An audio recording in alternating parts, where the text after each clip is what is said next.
We've had the iPad Pro M4 for about a month now, but is it any good and should you buy one? Let's talk about it. The first thing you'll get to know and love after a month of using this device is the lightness and the size of this thing. In addition to being like 5.1 millimeters thin, which is thinner than the 11-inch model, the 13-inch model is ultra thin and ultra light. The rotation is going to make it feel a little bit heavier because the center of gravity is a little bit further away from your hand. Now, almost everyone who buys an iPad will probably buy a case to use it. I just want it to be as light as physically possible. But even though it is nice and slim in this Smart Folio case, when I open it up, it still feels like, okay, I'm still holding like a previous gen iPad. Sorry, it's a little bit of a faff to get it off the case. When you finally get it out of the Smart Folio, you feel just how thin this is, and even though it's a faff getting it off the case, it's worth it, and you'll find yourself doing it all the time because it just feels so nice. Now, when you're done marveling at just how thin it is, you might want to actually turn it on and do something with it, and when you do, look at this unbelievably gorgeous OLED display. Now, this is not just one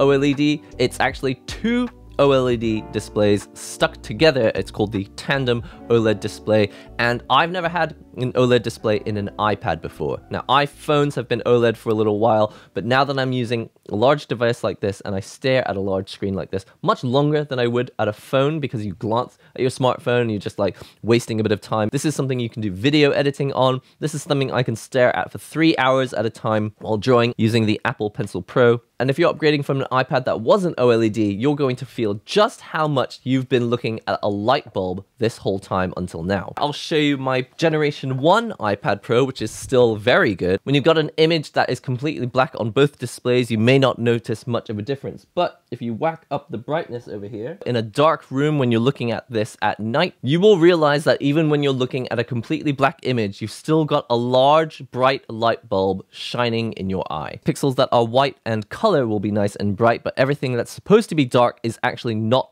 shining a bright light in your eye. Now, does it make a big difference in terms of eye fatigue? I guess we'll find out over a year or so. Now, some people are saying that the battery life is insane on the new device, and you should know that with the new M4 processor and the efficiency things that they're doing with it, you probably can get some fantastic battery life. But if you're using it like I am, again, for mainly productivity, taking notes, and also drawing, I have to admit that the experience is pretty much the same as my old iPad when I bought it back in 2015. The Generation 1 iPad Pro had good battery life, and this 13-inch iPad Pro M4 also has good battery life. You're probably not buying an iPad Pro M4 just to watch Netflix, but if you are, apparently the battery lasts quite a long time. Now, when it comes to accessories, I have to admit I'm living in a life of luxury right now, because on my old iPad Pro Gen 1, I had to use the lightning cable, but with this, the M4, I've got USB-C. I know that previous generation iPad Pros also had USB-C, so this is not new for most people, but for me, having USB-C is fantastic. I can use any standard USB-C hub that I get online, and transferring files from an SSD to the device for video editing has been super smooth.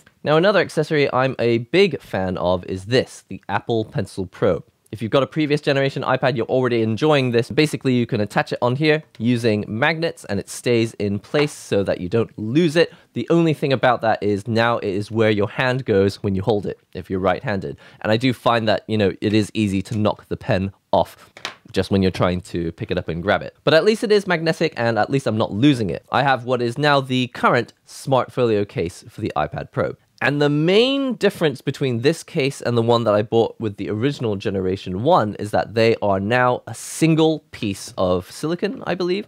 And that means that you have to take off the whole thing, the cover and the case, every time you want to remove it. On the previous Generation 1 iPad Pro, you could actually have them separated. You could actually pull off this cover like so and still maintain the protection on the back, because most of the time when I'm drawing on this, I will have it lying flat or lying at an angle on my table. One of the nicest things about iPad Pro is that it has an amazing viewing angle. Just looking at this, which is probably 45 degrees, a lot of drawing tablets just look faded and bad because they've got thicker glass. But the tandem OLED display being bonded, I believe it's like full lamination onto this piece of glass right here, I get fantastic visibility even if it's lying completely flat. So I really, really wish that when I lie it flat on the table like this, I wish I could take the cover off and just rip it off completely without having to fold it underneath the iPad Pro. Now, why is this a problem?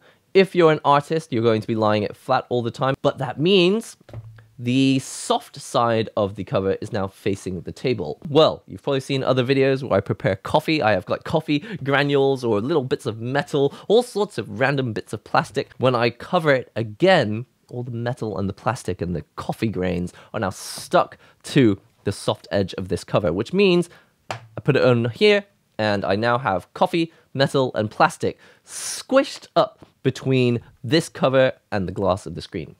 I'll put the whole device on the case like so, and then I'll put the case on another case or a file or something so that I don't pick up dirt on this side of the cover. I really wish they would go back to generation 1 when they actually had a cover that could be removed from the case itself. Okay, I'm going to stop talking about it.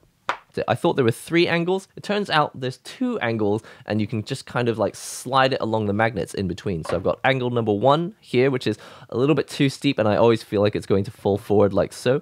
And then you've also got angle number 2, like this, which is a little bit unstable. Every time you like tap the iPad, it actually falls over. So I don't really like angle number 2 either. Somewhere in between is the sweet spot. Brings me on to one more annoyance about it, and it's the fact that it's just really hard to get off the case. How do I actually remove this from the case without it falling on the ground? So you have to like dig your fingers in between the 2 sides, like the case and the iPad. I get it off, and then eventually like the pencil will like fall off onto the ground, and I'll be like, ah, my $130 pencil. Talking of which, let's move on to the Apple Pencil. The Apple Pencil Pro. It has many new features that the previous Apple Pencil didn't have.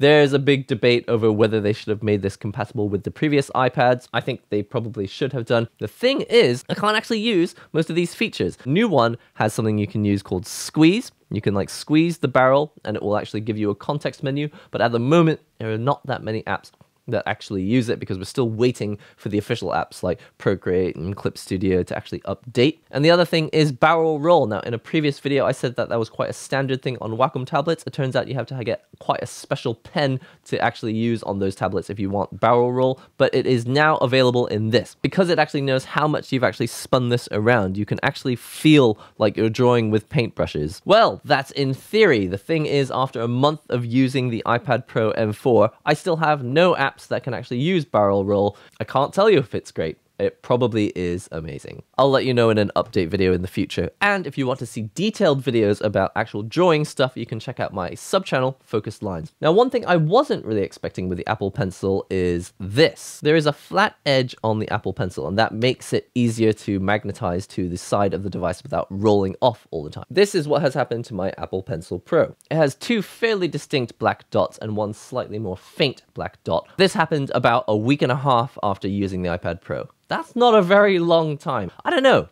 This beautiful milky white product, I feel like it should continue to look the way it came out of the box after more than, a week and a half. Fortunately, I don't really care about the aesthetics that much. I really just want to use the pencil for drawing, so I'm not actually unhappy with the device. It just kind of annoys me because it's not something I would have expected from an Apple product. Now, as with most iPad Pros, the speakers are pretty good. When you're on websites like, for example, X, after a month, I have to admit, I haven't really been using the speakers for listening to music. Basically, I use it when I edit videos or when I'm watching videos. And honestly, it's fine. One thing I will say, though, is that because the device is so thin, when you play any audio on it at all, it feels like the whole device is suffering like some kind of earthquake. But fortunately, it seems to be very break resistant, so I'm not really worried about that. And on the topic of video editing, Final Cut Pro. Version 2 is going to bring some really cool stuff that you can do with the iPad. But unfortunately, again, after 1 month, of using the new iPad Pro M4, we don't have Logic Pro 2 or Final Cut 2, so pretty much all the professional stuff I wanted to do and creative stuff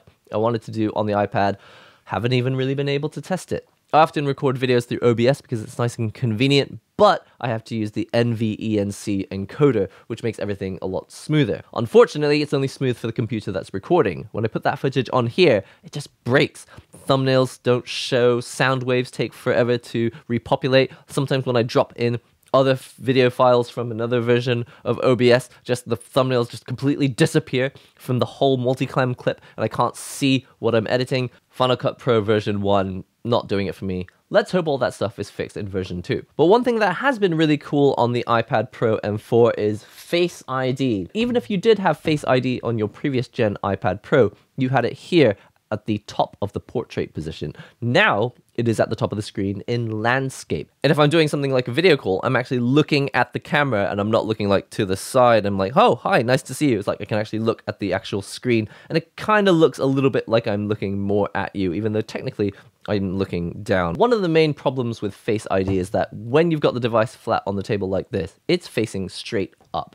Now, people watching Netflix, which is probably 99.9% of people buying iPads, maybe that's fine because they've already got the iPad up like this. If you're like me and you're mainly using this for taking notes or drawing, having the iPad right here in front of me, if I tap on the screen here and I say, Face ID, let's go.